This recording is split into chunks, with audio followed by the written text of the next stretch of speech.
Thank you very much for joining us for this panel about gamification. It's about gamification, gaming, and how the tourism industry can benefit from this new trend.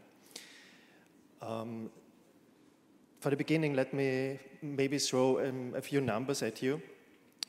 I promise I'll make it short. There has been a study last year in Austria about how large gaming really is. For the beginning, let me maybe throw a few numbers at you. 5.3 million people in Austria are playing video games. There has been a study last year in Austria. That's 7 out of 10 people. How large gaming really is. And the study found that the device these people are playing in Austria are playing video games. Is something that everybody of us has. It's the smartphone. So our modern smartphones, they are perfect gaming devices, and nearly everybody is gaming. And so if you think about a typical gamer, you probably think about a teenage boy who's sitting in a basement in a dark room, who's playing probably a violent video game. But this cliche is so far from the truth nowadays. So we want to talk today about gaming, how the tourism industry can use gaming for their business. And we have a panel today, and in the meantime they have already joined us. So on the other side there's Jette Kruse. She's the innovation manager for Future Candy, which is a company that supports other companies with making use of new technology like virtual reality and NFT. And if you don't know what this means, probably we'll learn it during the session today. Yeah, we need some more time for that, probably. But thank you. We can try. Welcome, thanks for joining us. Also with us is Alexander Pinter. He's Innovation Strategy and Growth Lead at Accenture. He has 15 years experience in strategy consulting in the USA, in Canada, UK, Austria, Germany, and Switzerland. He has a Master of Business Administration at Vienna University of Economics and Business, and also a Master of Science in Sports Science. So he'll probably have interesting things to say from the business side of you. Thanks for joining us. Thanks for having me. And next to me, there's Renaud Persson. He's the lead artist of Ubisoft Annecy, which I most certainly pronounced wrong, but he will correct me later on. It's fine.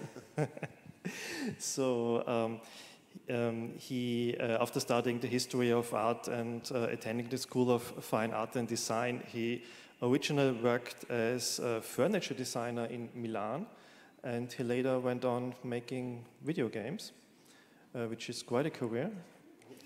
And he had leading roles on several Ubisoft titles, including the Assassin's Creed brand, including Assassin's Creed Black Flag, which is my personal favorite in the series because it has pirates in it.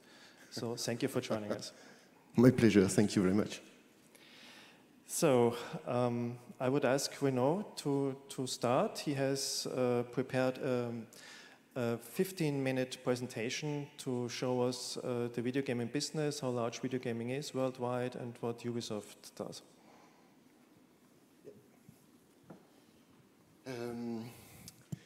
Hello everybody. First of all, I'm very happy to be there and to meet you all, and I'm very happy to have been invited in that so beautiful city of Wien. So today I'm going to speak about the worlds we do and how we do them. So maybe I can take something to change the... Thanks a lot. So first of all, welcome to our worlds. Oh, maybe it doesn't... Is it not working? No. Doesn't change, sorry.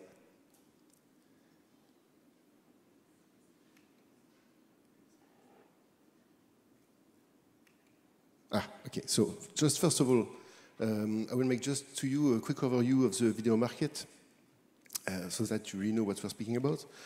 You maybe know that the video game market is the fastest growing segment in entertainment today. And just to give you some clues here, I will give you just some numbers so that you know that it's pretty huge actually today. Among that market, Ubisoft is a driving force because actually we have a mission, we think we have a mission, which is to enrich players' life with original, memorable gaming experience. Also, as said our beloved boss, Yves Guillemot, our aim is to create positive gaming experience that will stay with the players long after they put down their gamepad. And our ambition is to become the destination for great entertainment and welcome billions of players to our world. Now, a little video to show you that.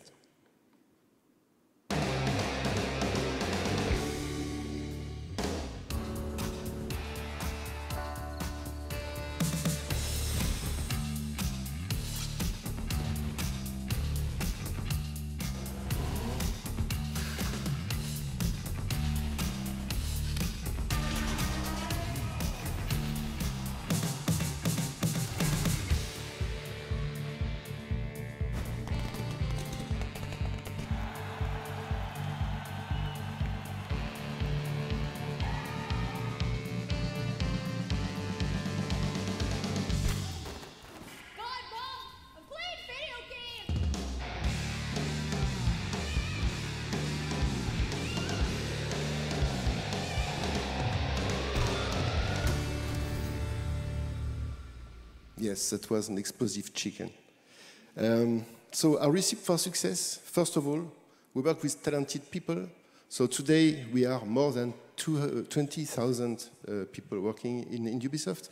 We represent 94 nationalities and we have more than 55 studios of development across the world. Of course, we stand on iconic brands.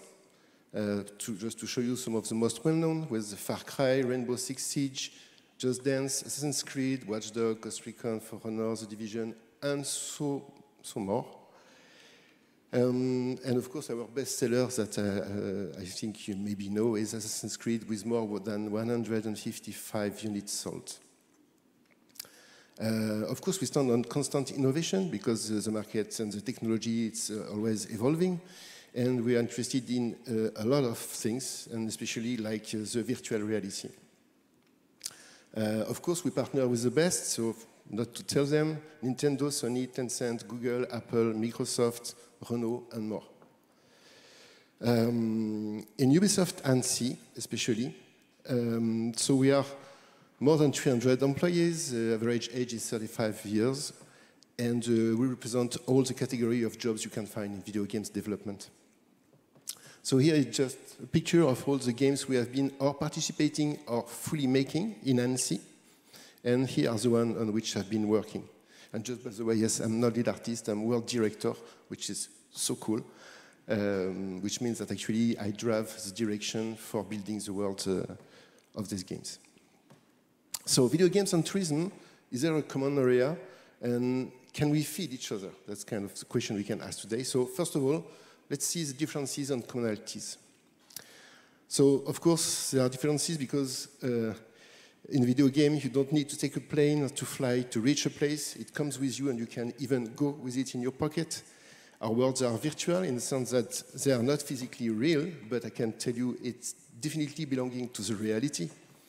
They can represent any kind of type of environment. And for example, the ones that have already existed, the ones that are not existing, and the ones that are inspired from reality and are completely invented. So this is why we can not only travel in space, but also we can travel in time, and even in the imagination of our creators. So our games are designed and produced to create interactivity between players, but also between players and the environment. However, this was the difference, but now we can see the commonalities. And actually, there are plenty, and it's not exhaustive, but let me show you. For both, everything is a matter of change of scenery, fun, and relaxation. we have an audience who knows us, and also a potential audience who does not know us yet, and we use a lot of means to gather that audience.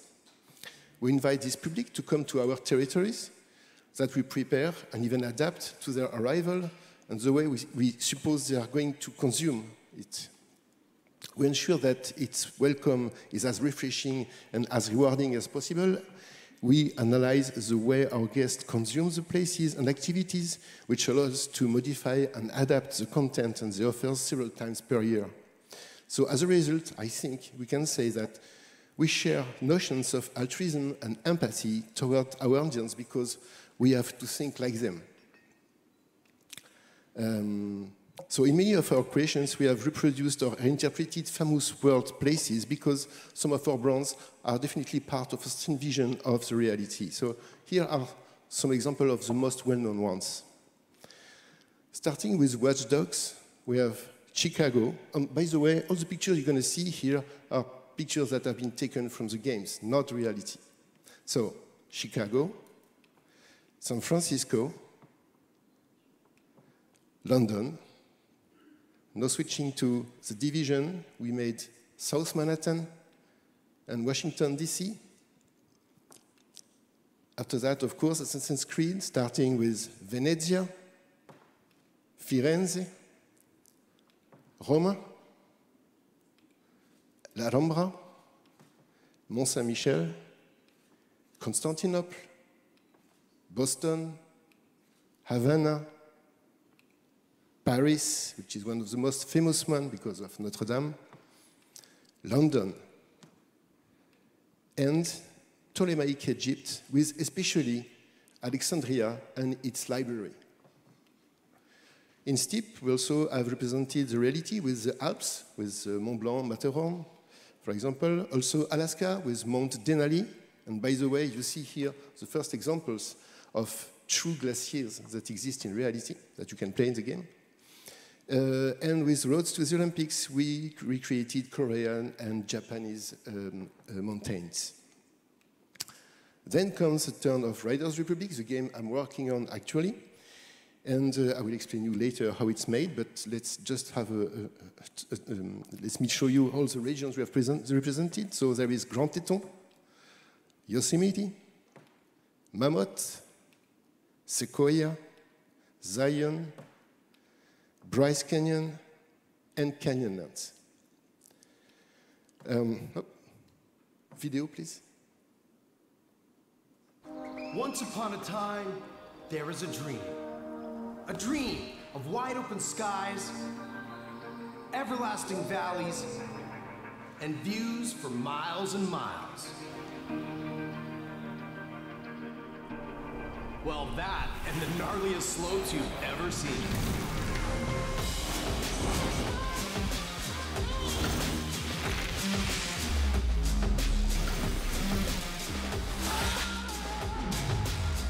When we founded Riders Republic, we needed a place for all of us. The adventurers, the speed junkies, the fearless.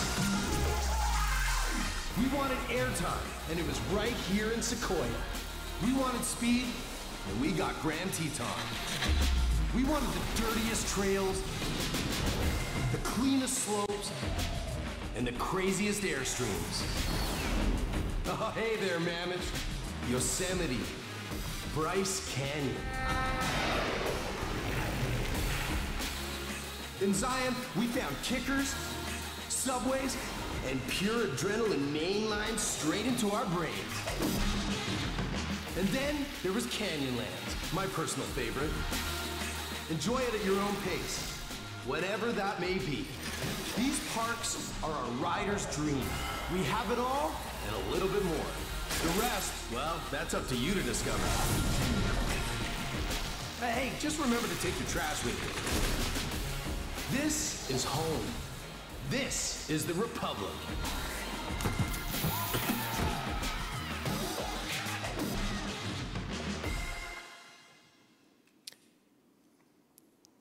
Well, so of course, building such worlds is not an easy task, and it requires different knowledge, a lot of knowledge in various domains. So the world must be, first of all, designed according to the needs of the gameplay, it's the purpose, but also following arts and technical direction constraints. So here is how we proceed. I will show you some of the secrets.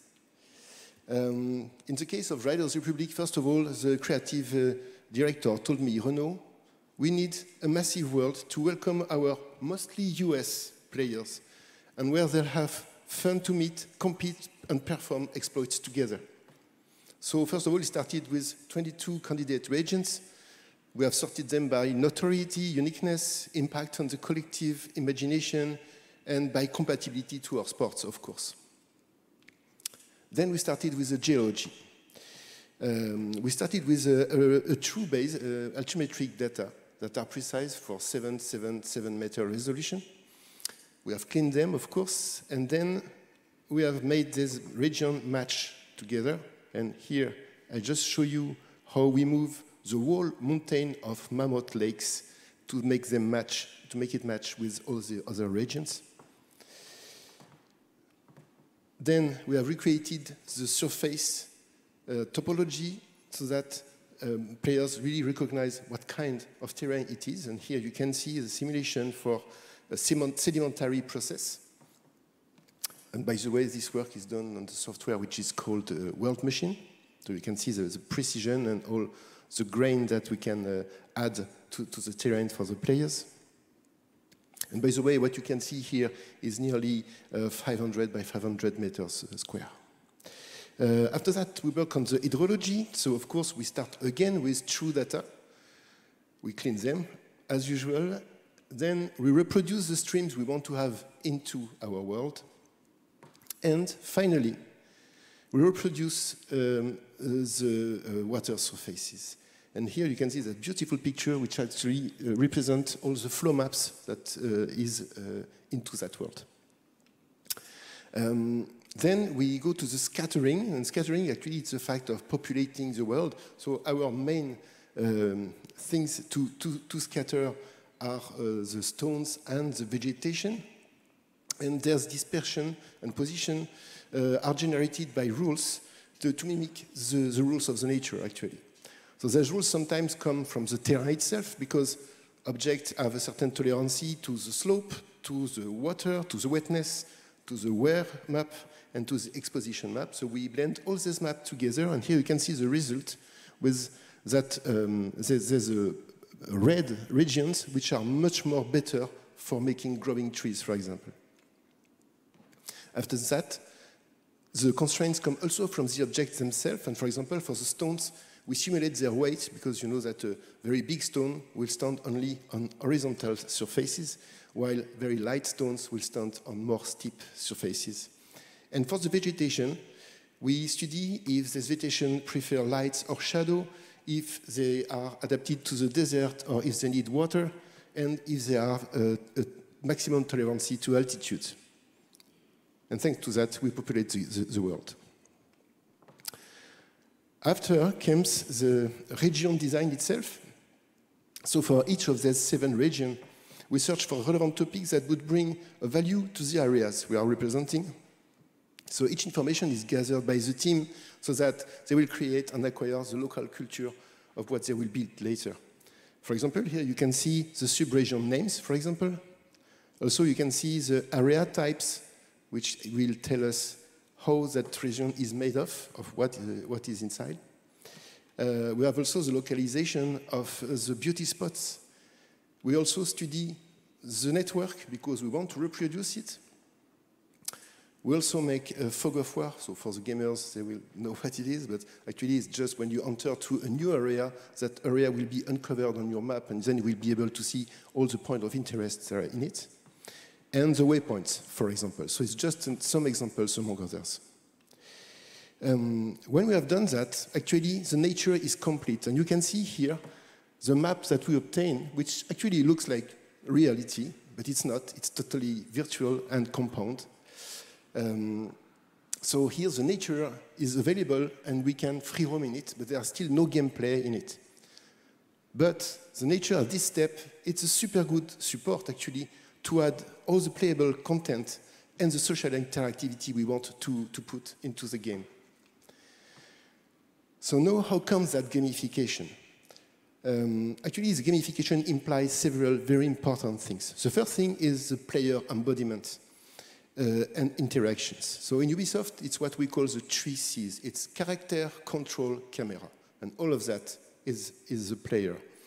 In our game, we have, I would say, basically 8 3Cs, which actually goes to 50, because we have a lot of variation of them, and we can walk, make ski, snowboard, downhill bike, slopestyle bike, racing, air, wingsuit, rocket wingsuit, and more to come, because of course we are a live game. That gamification after implies that there are activities which are played with predetermined rules and mods.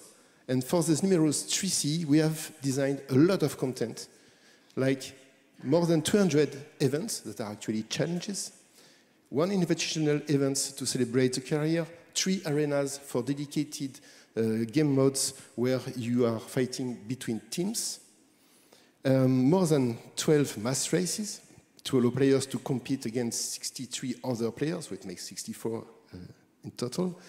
We have more than 30 stands and 45 landmarks to visit and to enjoy.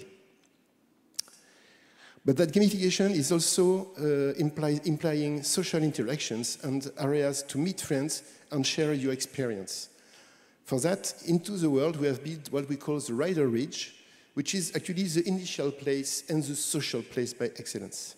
So from here, you can have all access to all the carriers and to all the activities. We have a shop, you have sponsors, you have a Tricks Academy, which is a school actually. We have Check Daily Bandage Challenge, we have a lab, we have also a way for players to generate their own content, their own playable content. We have stunts, mass races, tricks battles, showdown, a big screen of information, and of course that ridge is very frequently updated because at each season, as you will see, it's a new beginning, and we have again to offer new things to the player. That gamification, also implies social manifestation and attributes, or to distinguish yourself, or, on the contrary, to associate yourself with your friends. So, for example, for each career, you have a lot of gears, a lot of skins, but also you can group with your friends, and you can play emotes to communicate with them. And at the end, the gamification implies also game updates to surprise our players and make them come again and to stay longer, of course. So the year is usually split in several seasons, 4, but here you can see there are 5, with new playable content, with new game modes, new gears, new skins, and a lot of emotes also to communicate with players. Right? So that's it. I thank you very much, and I hope you learned some things about video games. Thank you.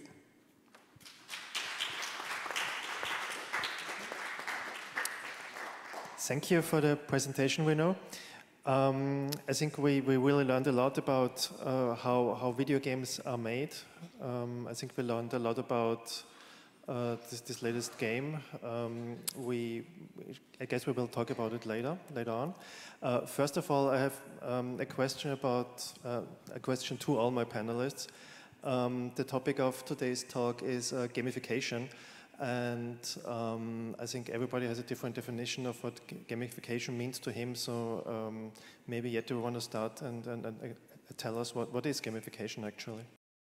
Yeah, of course. So I think there are very many different ways of gamifying content. So we here as Future Candy support the Österreich Werbung with several gadgets that make it kind of fun and interactive to learn about, I don't know, interesting spots. So we have brought some virtual reality goggles that take you, for example, to the Antarctica.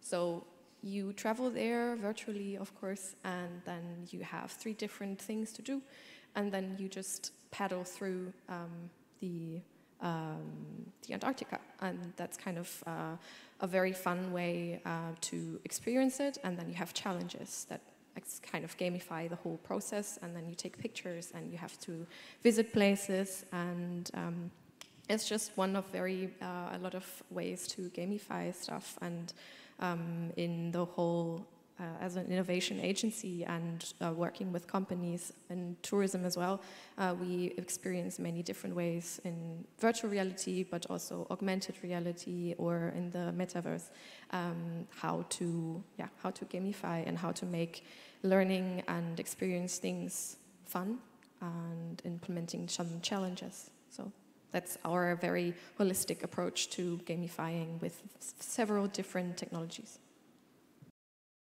Let me add on this. Gamification for me is super exciting because it promises to make, boring stuff in real life fun. So this is how I would basically sum it up. I also like the description and the explanation that you had on your slides, and this is why I was taking notes. Surprising players, make them come again and stay longer, and I think actually this is what it's all about.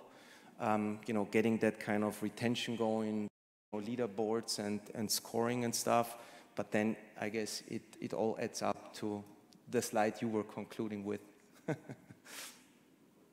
Anything you want to add, I guess? No, yes, it's yeah, sorry, excuse me. Oh, yeah. Actually, just to be totally transparent and honest with you, when actually I was invited here, it was not that obvious for me at first to see all the common points. That's why actually I started to see what are the differences and what could be the common points. But digging in that subject, I observed that actually there are plenty of common points, and I think we share a lot of things.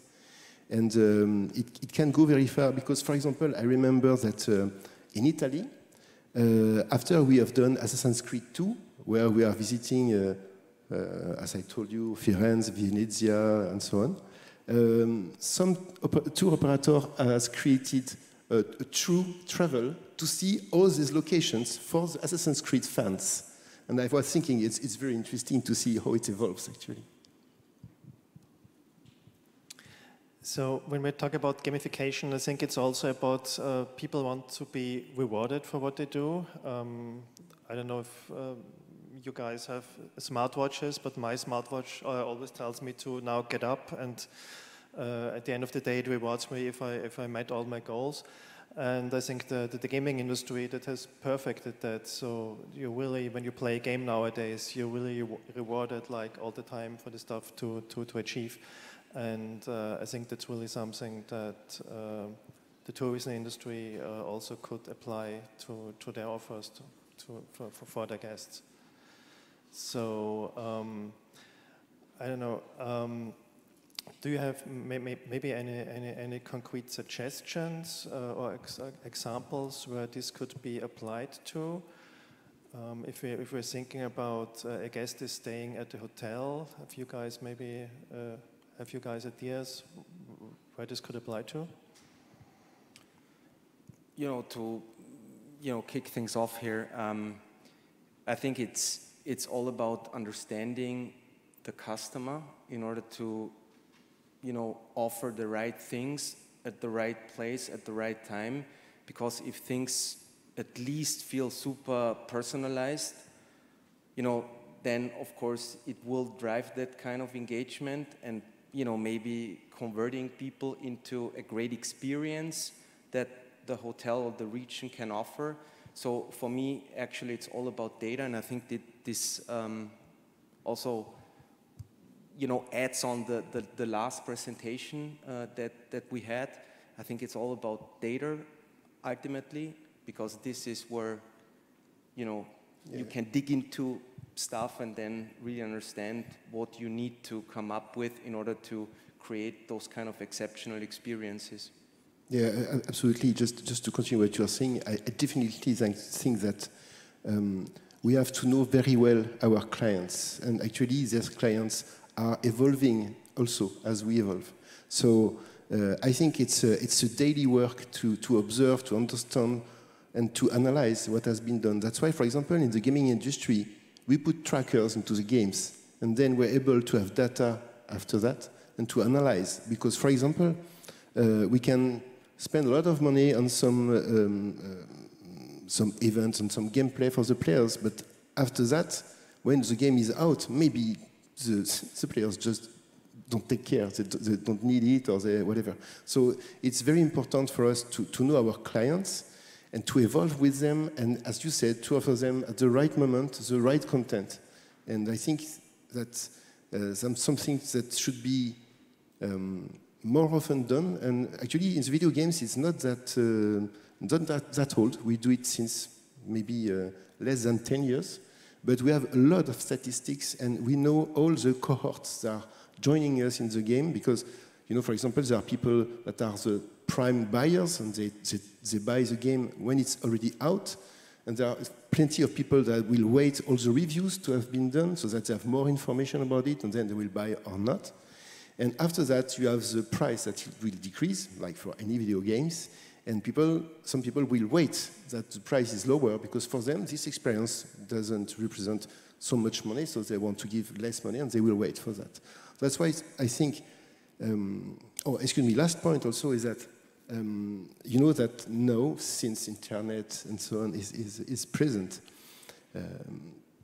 we have, once the game is live, we continue to make it evolving. And that's why it's very interesting, because, for example, in Riders Republic, it's exactly what we are doing now, that we are analyzing the data we have from the players, and we will try to change the content, because, for example, there are players that express themselves and they say, oh, I need more race, or I would like more team game mods, or maybe I would just like to have a tool to walk around alone, for example, or make pictures. For example, we have a tool to make beautiful pictures in the game. So I think it's super important to know perfectly the target, and not to miss it, because that target will also evolve with the time.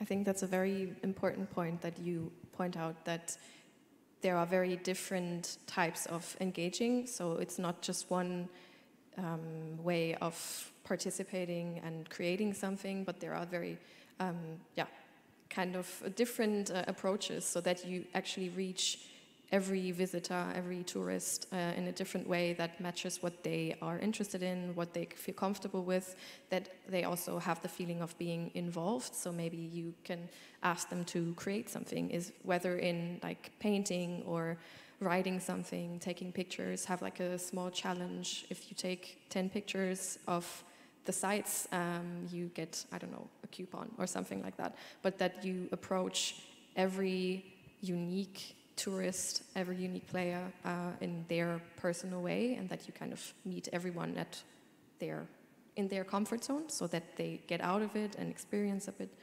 So I think that's a very important point, that you have a very diverse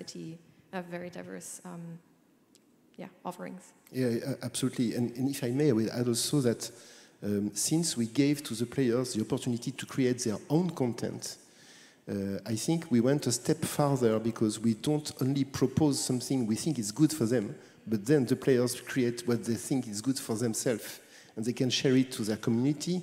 They can, for example, we have examples of streamers that are making dedicated events in the game that they can play with their community.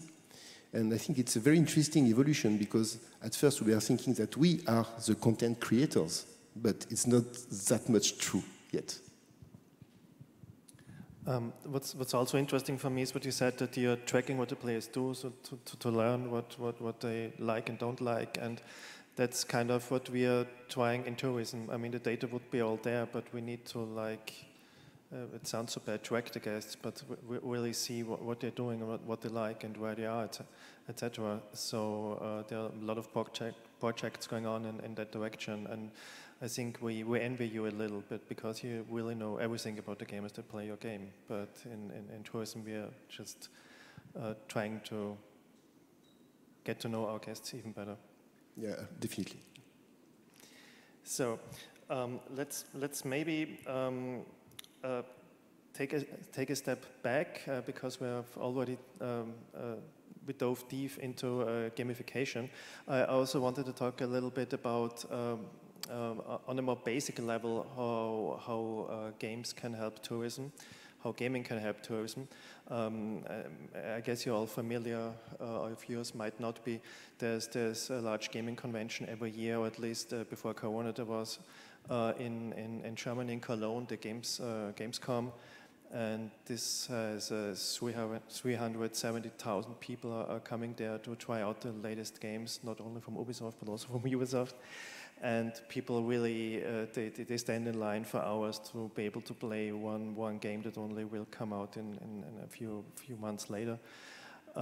So this has a real impact for tourism. So large gaming events can attract gamers as guests.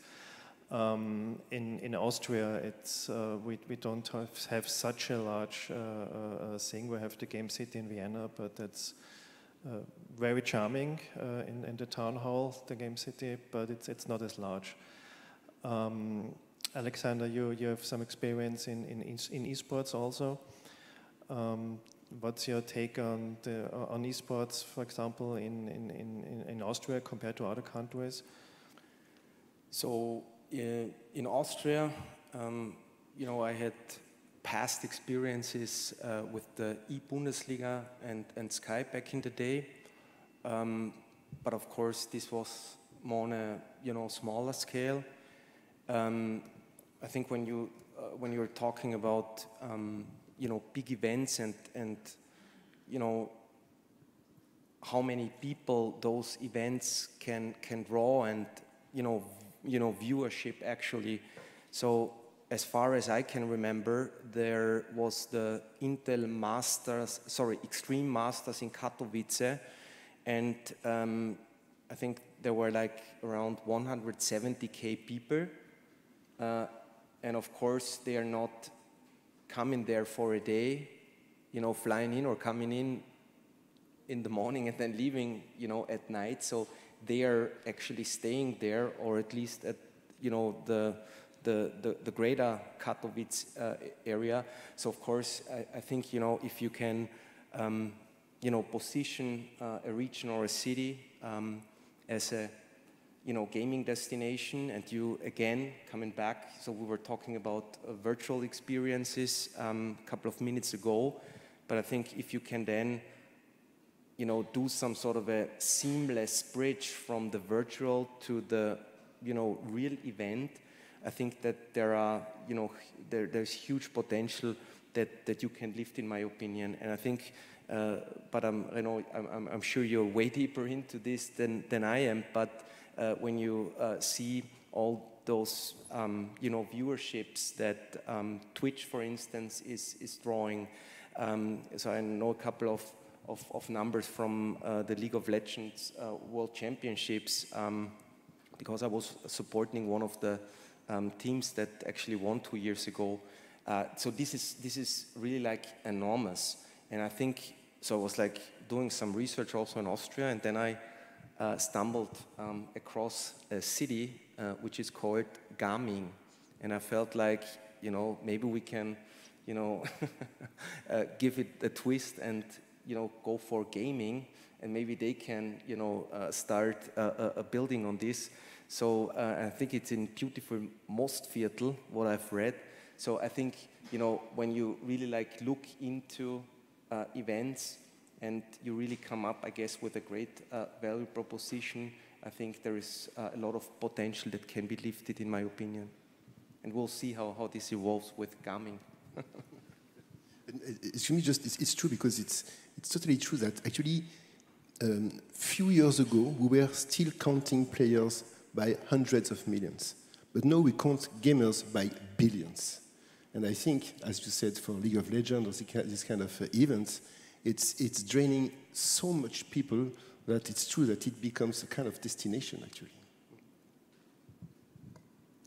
And when we're talking about esports, I think Ubisoft is also very involved in creating games that then can be used as esports. Do you think the trend has already peaked, or is this something that will grow even further?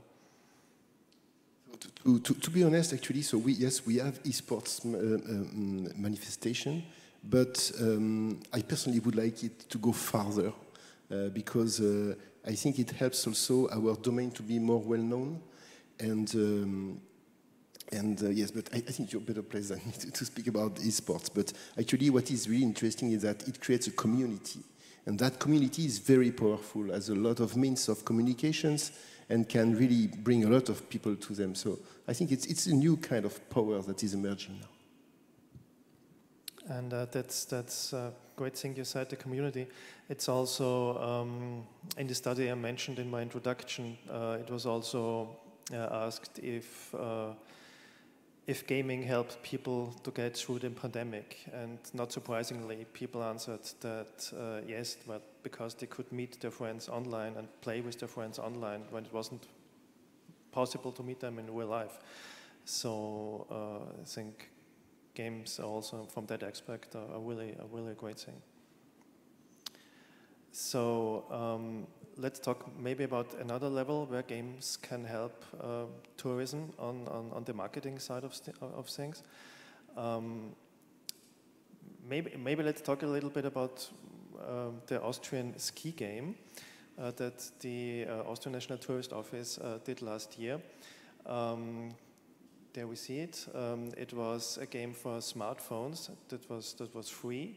We launched it in November 2021, and it got 116,000 downloads. And the following 8 weeks, people started 5 million races.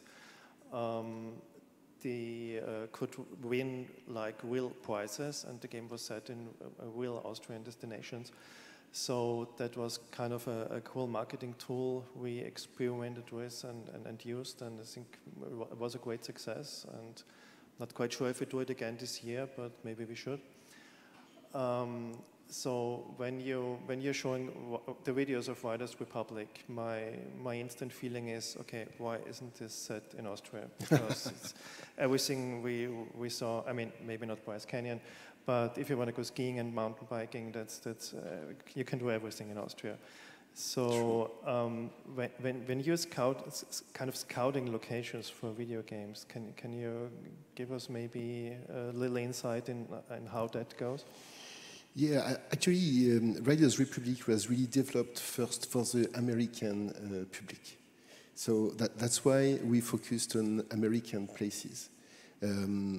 Because we wanted to show them how they have very beautiful national parks.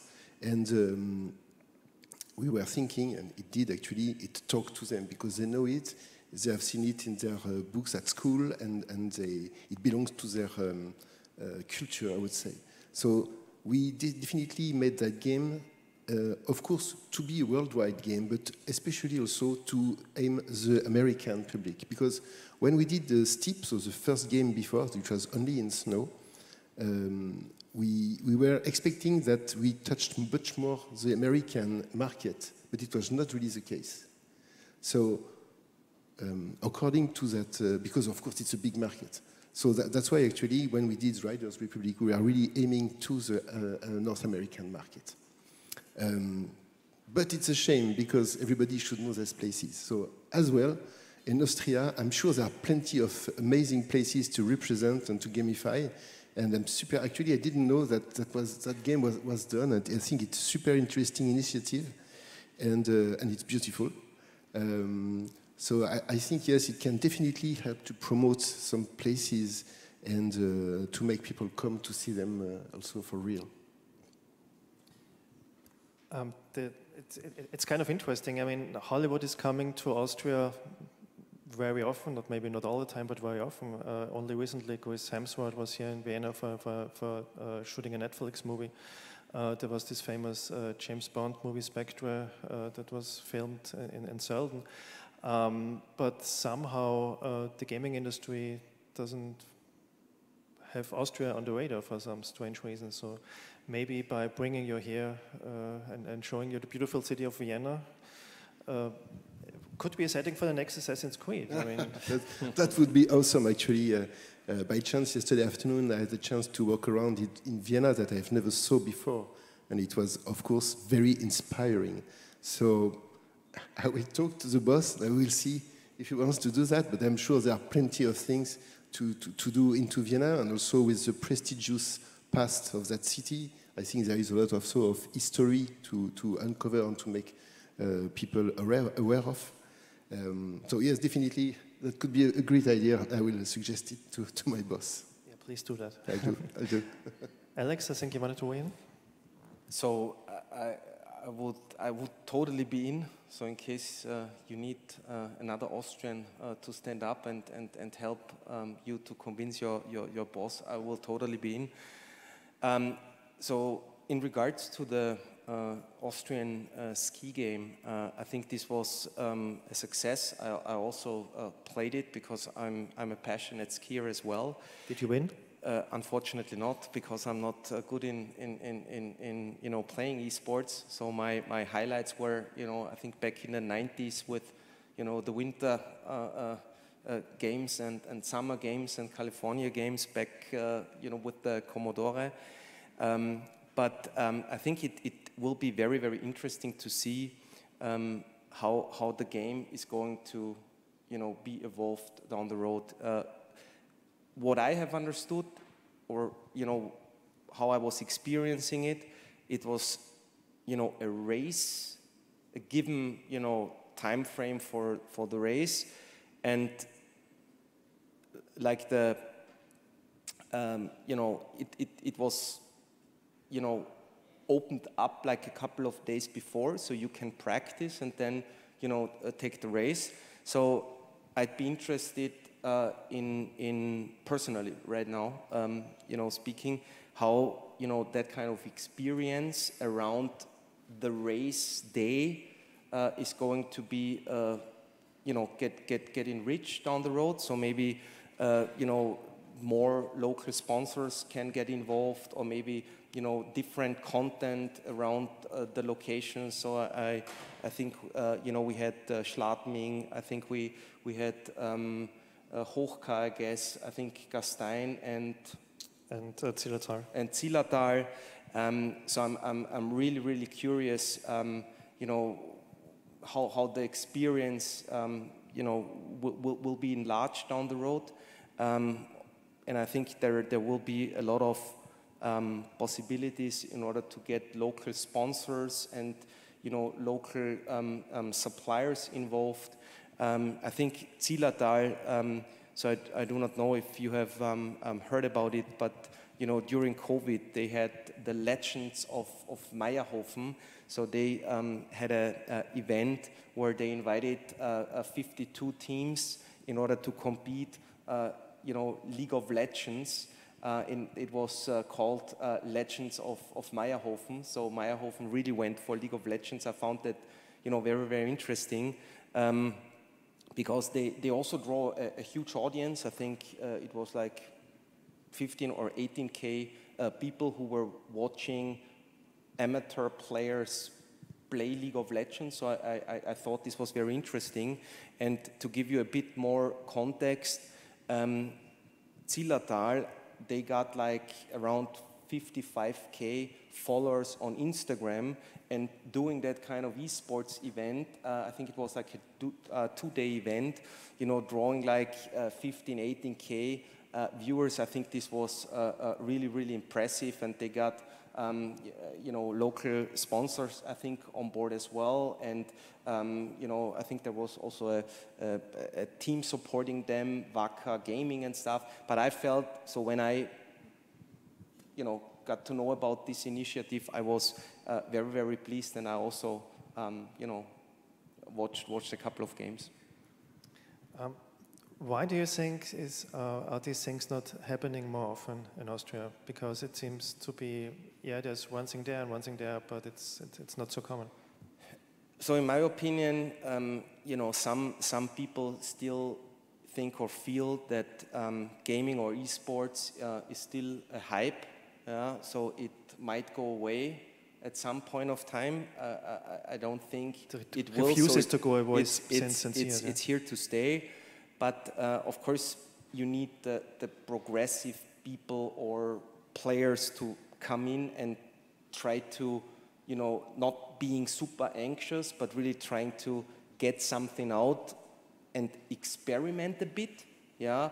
But I think examples like Legends of Meierhofen, I think this is exactly what we need in order to see that kind of community and niche really get some additional traction. But esports is here to stay, I'm sure. And I think it's one cannot overstate it. The interesting thing about esports is not that all people are competing. And like you, I didn't have a chance in the Austrian ski game, so really I was half a minute behind the best time. But it really is fun to watch the other gamers play, and it's really a phenomenon. Also on YouTube, the Let's Play videos, people are just watching other people play, and that's just quite a phenomenon. But I think this is also where your friends come in, right? Your peers, because they might be on the same level as you are, so you compete with them, so you might be, ways apart from the top 10 or top 50 or top, 500, but you and your friends, if you can match yourselves, within the group, I think this is where the fun is coming from. Otherwise, we'd be professional esport players, I guess. Maybe with the next version we'll include a secret cheat code just for us so we can compete. Yeah, but I think those are exactly some experiments that we could think of. Why not invite a couple of people to Zillertal or Gastein in order to have some sort of a esport boot camp, where professional players might help you with racing faster, So this is what I meant also with events that can be easily set up. Or and I found your videos super impressive. I mean, ideally, when we can ski in Schladming or Gastein, I think we could easily push this also to summer and maybe say we add a mountain bike version as well, so we can then extend that kind of engagement period and have more or less 2 events, one in winter skiing, we can also add more tracks, I guess, but then also in summer, because some people might not be skiing because they're super deep into mountain biking, vice versa. Some might do both. So I think there is a lot of potential there. But let's see. Let's see. Jette, we talked a lot about the games. I think you're more into the technology, so maybe we go there. So what's currently the most exciting technology you are consulting your clients about? I would say that is by far it's virtual reality.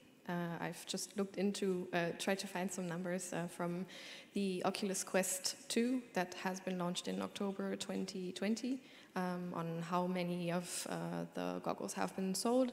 And in 2021, it has been about, in the US alone, around about 4 million and globally 8 million pieces sold. And we have brought about 12 VR goggles to this event, and everyone loves them because there are so many different ways of using it. And you talked a lot about games, like very specific games, but I think there is a much more low barrier gamification possible that doesn't have to be a very it seemed like it's it's a lot of work to set up a game, but I think you can make it a bit easier to access also on virtual reality, for example. So I see that has a very big potential to just make very small games, small fun things, we have so many different technologies that are not just game focused, but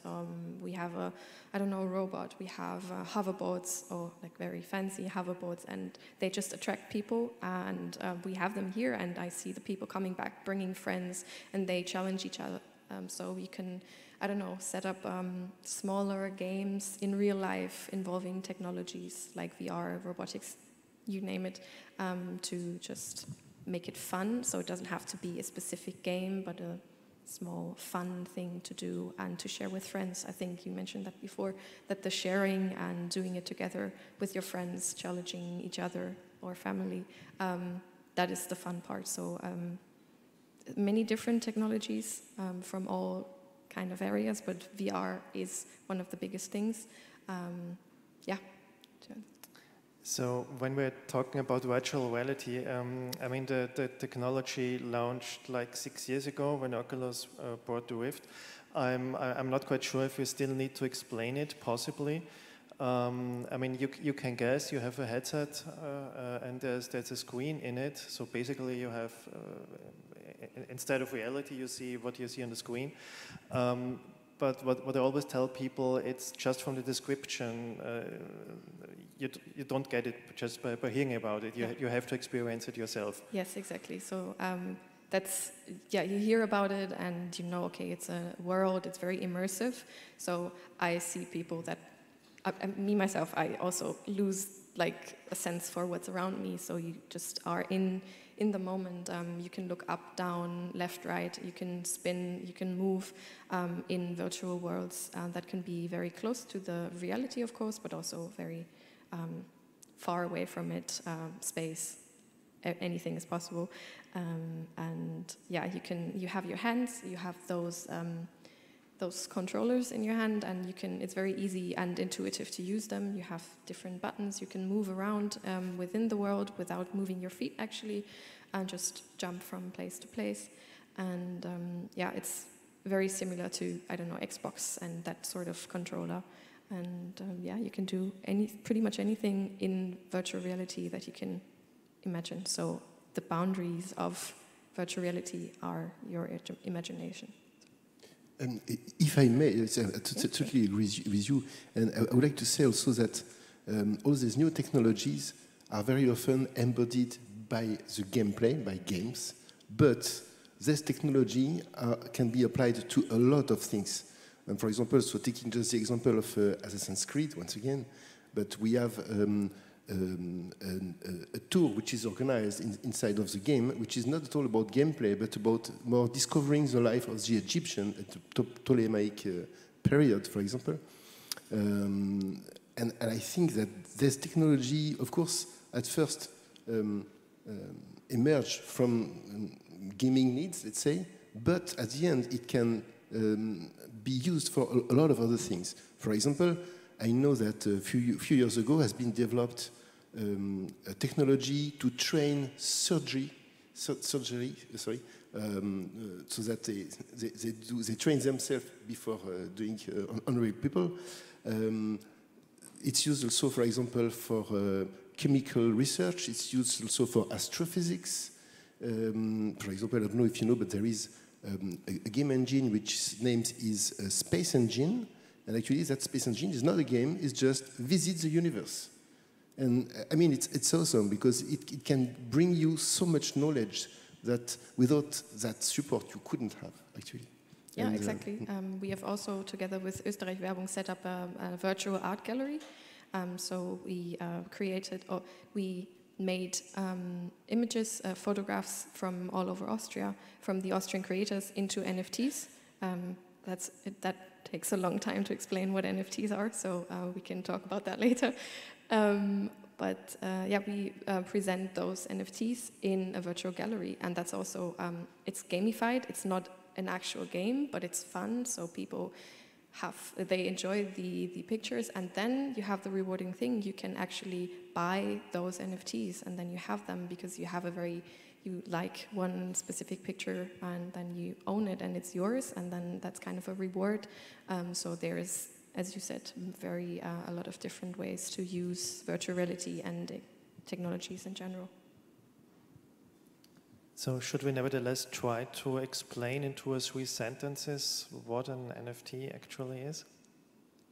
I think I'm the wrong person to ask here. I think it takes me too much effort. So the long version of it is non-fungible token. So it's something based on the blockchain, which makes it non-fungible, so you can't fake it. So it's a sign of, it's unique, so you have just one version of it.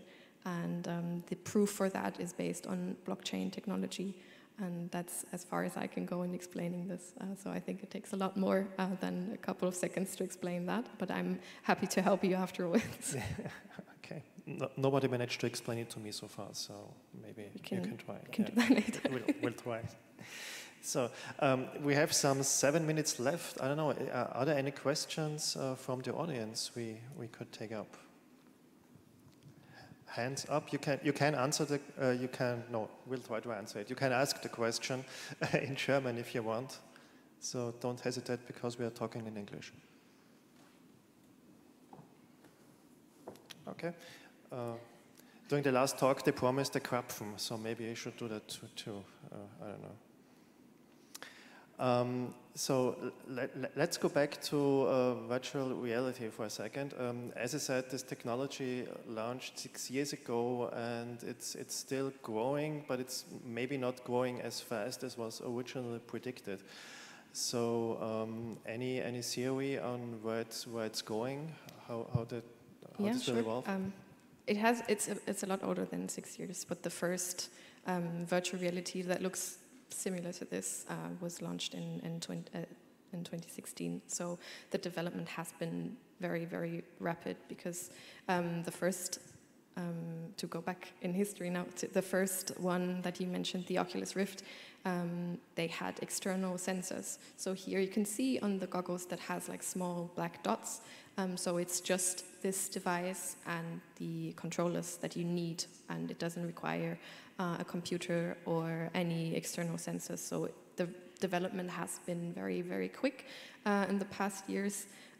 But Apple has announced that they will also that they are working on their own VR headsets. I think that is a very big step into more competition, that we have lighter and lighter devices that have better vision, that are more easy to use, that you can also use your hands instead of the controllers. I think that's where we're going, that they are just much more easy to use than they are already.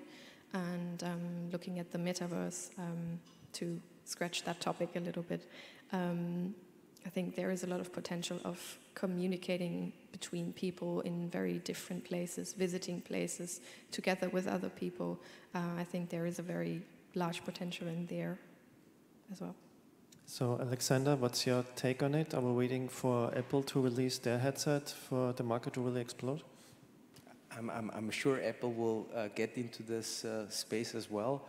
So let's see, what they're coming up with. So very curious about this already. Very exciting times ahead, I guess. We know Ubisoft seems to be heavily invested in VR. At least you brought several VR games, more than any other large gaming company. So what's your take on it? Where is VR headed? Well, I think VR, it's an amazing technology. I think it's still evolving also a lot because our technology is not yet stabilized, and that's why I think there are several products coming time to time to the market. And so that's why actually for us, when we want to make a game on that kind of support, we have to also invest for a certain amount of time. And so I think the market is growing now, and I think also that the technology is going to stabilize. Of course, even in virtual reality, there will be other revolutions because, for example, the big goggles you can see here will be one of these years replaced by a direct projection of the picture on your retina. So this kind of stuff is coming. I think you know. So I'm sure actually it will be the next years coming will be full of surprise with a lot of unexpected support where we can develop content for. And of course for gaming, but I hope also for tourism, because I think so. As I told you, we share a lot of common things, and I think we can both be actors of development of this kind of technology. So I think I'm sure in the coming years we still continue to be blasted by the new technology that we will be able to use. And also we will probably invent new ways of using them to do things that we are not even able to think about today. And maybe building on that, if you talk about tourism, and you guys are going to Amsterdam soon, there is the world's first video game hotel. It's called the Arcade Hotel. So it's hard to get rooms, but I think this is also a great experience. booking a room there. So, the rooms are full of gaming consoles, and you can choose, I think it's like 800 or 900 games and stuff. So it's really, really interesting, and maybe this might also be an inspiration for people in the tourism or hotel industry. Amazing Crazy idea. stuff. Who believed this? Yeah. So bring it back to virtual reality. You can, of course, use this VR headset to travel to every place around the world, basically, literally, because there's a Google Maps app for it. But of course, it's not the same as if you're really traveling there yourself. So I think tourism will never be obsolete just because of VR. But VR could be a great tool to experience the location you're planning to go to before your trip or even after your trip, to just... Yeah, and maybe you can decide on where you want to go by looking at it in virtual reality, and then you go to a, I don't know, you just look at it and then you see, okay, that seems interesting to me, and I like that place. I want to see it in person. I want to actually experience it. But you can check beforehand if that is actually where you want to go, and then you're sure and you're very happy with the place you picked because you looked at it before. So that can also help as an idea. Exactly. And on that note, we're almost out of time. Thank you so much for Thank you very much for joining us. Thank you. Thank you. And, Thanks for your time. Thank you for joining us, and have a nice afternoon. Thank you.